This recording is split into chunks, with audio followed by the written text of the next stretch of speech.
Bismillahirrahmanirrahim. Assalamualaikum warahmatullahi wabarakatuh. Pada kesempatan kali ini saya akan membahas tentang Ibnu Al-Baitar, sang ahli tumbuhan dan pengobatan legendaris. Botani merupakan ilmu yang memiliki andil besar untuk kelangsungan kehidupan umat manusia dalam dunia pengobatan. Ilmu yang membahas seputar tumbuh-tumbuhan ini berguna untuk pengobatan dari ekstrak-ekstrak yang dihasilkannya. Seperti dilansir dari Sanad Media, pada abad pertengahan sekitar akhir abad ke-12 Masehi dan awal abad ke-13 Masehi, muncul sosok ilmuwan muslim terkenal yang telah melakoni banyak penelitian tentang tumbuhan untuk proses identifikasi manfaat dan bahayanya. Ia bernama Ibnu Al-Baitar. Ia merupakan sosok peneliti yang cemerlang, tekun, dan ulet. Nama lengkapnya ialah Abu Muhammad Abdallah Ibnu Ahmad Ibnu Al-Baitar Dihya ad-Din Al-Malagi. Kiprah hidupnya masyhur sebagai sosok ilmuwan tanaman yang terhormat lagi bijaksana. Sosok ahli farmasi, ahli botani yang terkenal di dunia Islam. Ia lahir di kota Malaga, Andalusia pada tahun 1197 Masehi dan wafat di Damaskus, Suriah pada tahun 1248 Masehi. Ada yang menyebut di Kairo lantaran kiprah dan dedikasinya, Ibnu Al-Baitar disebut sebagai ahli botani Arab terbesar abad pertengahan. Ibnu Al-Baitar sejak kecil sudah tertarik apa saja seputar dunia tumbuhan. Pada saat usianya mencapai 10 tahun, ia nekat berangkat ke hutan untuk menghabiskan waktunya demi berkeliaran di antara pepohonan, tanaman, dan bunga. Ia merenungkan dan menelitinya, bahkan mengilustrasikan, mengumpulkan informasi tentang mereka dan menuliskannya. Perjalanan keilmuannya membawa ia singgah ke berbagai negara yang berbeda-beda, mulai dari Yunani, Syam, Maroko, Spanyol, hingga Mesir. Ibnu Al-Baitar begitu gandrung dengan kebiasaan mengumpulkan tumbuhan dan mempelajarinya dengan amat teliti.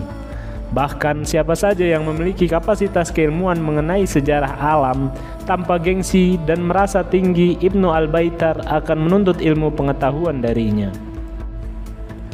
Riwayat hidup Ibnu Al-Baitar dalam bidang keilmuan dimulai dari masa muda, ketika ia belajar farmasi dan kedokteran dari ayahnya yang juga seorang apoteker atau farmasis terkenal. Ketika beranjak dewasa, ia juga belajar kepada Abu Al-Abbas An-Nabati yang merupakan seorang ahli botani pada masanya. Dari sini Al-Baitar mulai banyak berkelana untuk mengumpulkan beraneka ragam jenis tumbuhan. Setiap tumbuhan yang ia temukan kemudian dicatat dan diklasifikasikan bersama beberapa rekannya. Al-Baitar juga pernah menyusuri wilayah sepanjang pantai utara Afrika dan Asia Timur jauh. Lokasi utama yang pernah disinggahinya antara lain Konstantinopel, Tunisia, Tripoli, Braga, dan Adalia. Pada usia muda, tahun 1219, Ibnu Al-Baitar memutuskan melakukan perjalanan ke berbagai wilayah untuk mengumpulkan pengetahuan tentang tumbuhan, obat, dan ramuan herbal.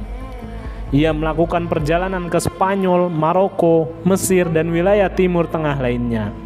Ibnu Al-Baitar mengumpulkan sampel tumbuhan obat dan belajar dari berbagai guru terkemuka dalam bidang botani dan farmasi. Selama perjalanannya, Ibnu Al-Baitar mengumpulkan pengetahuan luas tentang tumbuhan obat dan ramuan herbal dari berbagai wilayah berbeda. Ia juga mengamati sifat-sifat tumbuhan obat dan mencatat penggunaannya dalam pengobatan tradisional oleh masyarakat setempat. Selama perjalanannya mengumpulkan dan meneliti berbagai jenis tumbuhan, ia menemukan ramuan pengobatan kanker berasal dari tumbuhan, dikenal dengan pengobatan Hindiba. Temuan ini pada masanya sangat populer sehingga menjadi rujukan-rujukan pengobatan di berbagai wilayah. Tidak hanya itu, ia juga menemukan pengobatan lain yang berasal dari tumbuh-tumbuhan yang diabadikan dalam kitab monumentalnya Al-Jami' fi al-Adwiyata al-Mufradat. Pada saat kepindahannya dari Damaskus menuju Mesir, Ibnu Al-Baitar mengirim secarik surat kepada gurunya, Abu Al-Hajjaj Al-Maghribi, tentang kondisinya yang prima dan baik-baik saja. Pada saat itu usianya 32 tahun. Dari Alexandria dia pergi ke Kairo, dan sehari setelah kedatangannya dia diminta oleh Al-Malik Al-Kamil untuk melayani bimaristan dan apoteknya dan mengizinkannya untuk mempraktikkan profesinya di tanah Mesir. Kecermatan dan tekad baja belajar Ibnu Al-Baitar bukan semata-mata pengindahan saja. Bukti ini dikuatkan oleh tuturan muridnya sendiri, Ibnu Abi Usaybi'ah. Ibnu Al-Baitar mempelajari buku-buku karangan Galenius, Al-Ghafiqi, dan Dioscorides. Ia menghafal sebaik ia memahaminya. Bahkan dia tidak meninggalkan satu bagian pun tanpa mempelajarinya dan berlatih mengekstraksi obat-obatan dari buku tersebut. Kegilaannya mengumpulkan aneka gulma dan tumbuhan sampai membuat Ibnu Abi Usaybi'ah terkagum-kagum. Pada 1224, ketika berada di Mesir, penguasa Ayyubiyah Sultan Malik Al-Kamil Muhammad Ibnu Abi Bakar bin Ayub yang merupakan gubernur Mesir mengangkat Ibnu Al-Baitar menjadi kepala laboratorium botani dan farmasi. Al-Kamil mengandalkannya untuk mengepalai perihal obat-obatan dan gulma. Dalam posisi memegang jabatan tersebut, ia tetap mengeksplorasi lebih jauh tentang tanaman-tanaman yang dapat memberikan khasiat kesehatan bagi manusia. Selepas kematian Al-Kamil, penguasa Ayyubiyah putranya Malik As-Saleh Najm ad-Din sebagai penerus kekuasaan mempertahankan Ibnu Al-Baitar di bawah pengabdiannya di kota Damaskus, Suriah.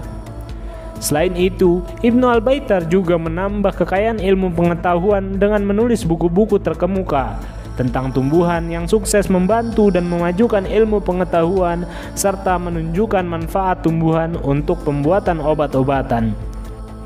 Ibnu Al-Baitar bukanlah sosok dengan tipikal asal jumput sana-sini sebuah informasi. Dia benar-benar memeriksa dengan cermat sampai ia yakin dengan menyaksikannya sendiri keabsahan atau validitas dan kebenaran informasi tersebut.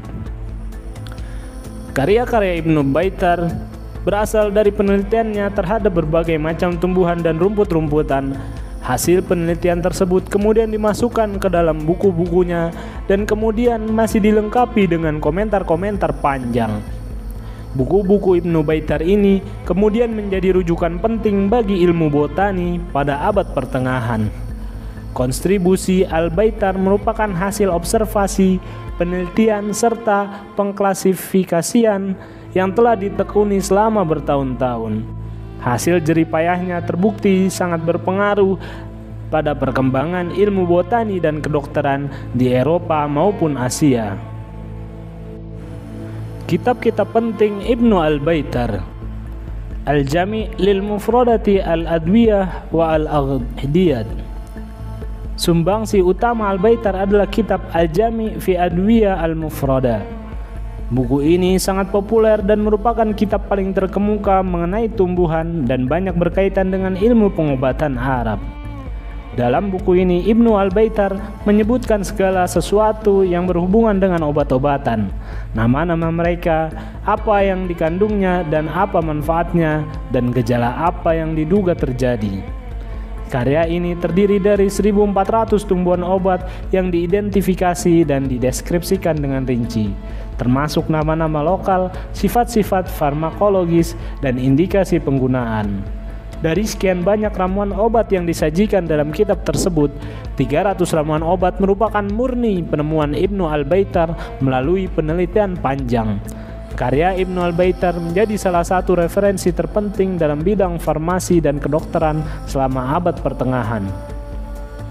Kitab ini masih menjadi rujukan bagi para ahli tumbuhan dan obat-obatan hingga abad 16 Masehi. Ensiklopedia tentang tumbuhan ini mencakup 1.400 item, yang terbanyak adalah mengenai tumbuhan obat dan sayur mayur, termasuk 200 jenis tumbuhan yang sebelumnya tidak diketahui jenisnya. Karya ini juga diterjemahkan ke dalam berbagai bahasa, termasuk Prancis dan Jerman. Pada abad ke-19, karya Ibnu Al-Baitar juga menjadi sumber penting bagi para ilmuwan Eropa dalam pengembangan ilmu farmasi dan botani.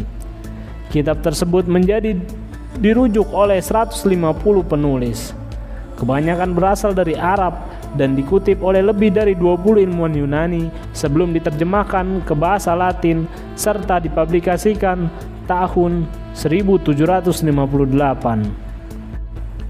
Max Meyerhoff, orientalis penulis buku Studies Medieval Arabic Medicine, hingga berkata bahwa buku itu adalah buku bahasa Arab terbaik mengenai botani.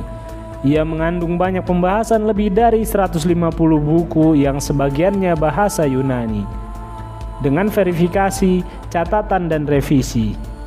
Di dalamnya termuat penjelasan lebih dari 1.400 tumbuhan, hewan, dan obat-obatan mineral, termasuk 300 obat baru dan penjelasan cara pemanfaatannya sebagai bahan pangan dan pengobatan.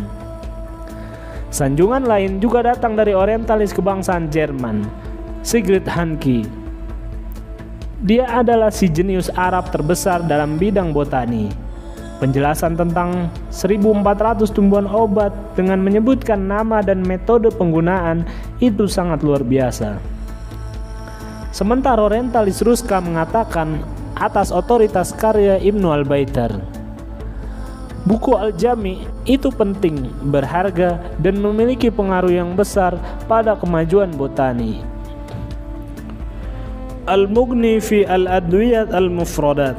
Karangan ini disebut sebagai buku monumental kedua setelah kitab Al-Jami, sebab di dalamnya berisi 20 bab yang disusun secara rapi tentang tata cara merawat dan menyembuhkan organ yang sakit secara singkat. Setiap masing-masing penyakit seperti sakit kepala, sakit telinga, dan badan demam langsung disusul keterangan obat-obatan untuk mengatasi penyakit tersebut. Tidak terlepas juga sakit anggota badan yang terkena racun dan obat-obat yang paling sering digunakan. Sementara karya-karyanya yang lain adalah Al-Mughni di At-Tib, Muqala fi Al-Limun, Kitab fi At-Tib, dan Mizan At-Tabib.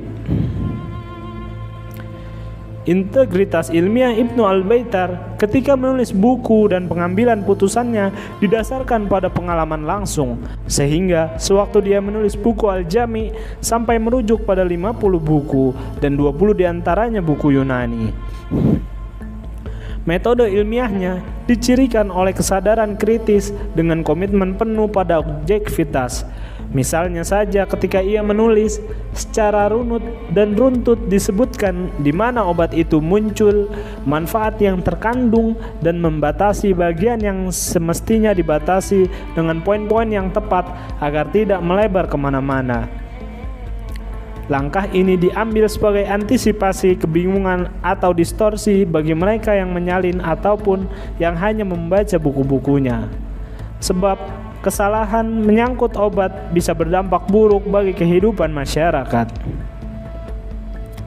Selama masa hidupnya, Ibnu Al-Baitar juga aktif dalam memperkenalkan inovasi dalam pengobatan, seperti penggunaan salep obat dan metode ekstraksi. Ibnu Al-Baitar wafat di Damaskus pada tahun 646 Hijriah atau 1248 Masehi. Dia meninggalkan warisan ilmiah yang menjadi saksi kejeniusannya yang luar biasa.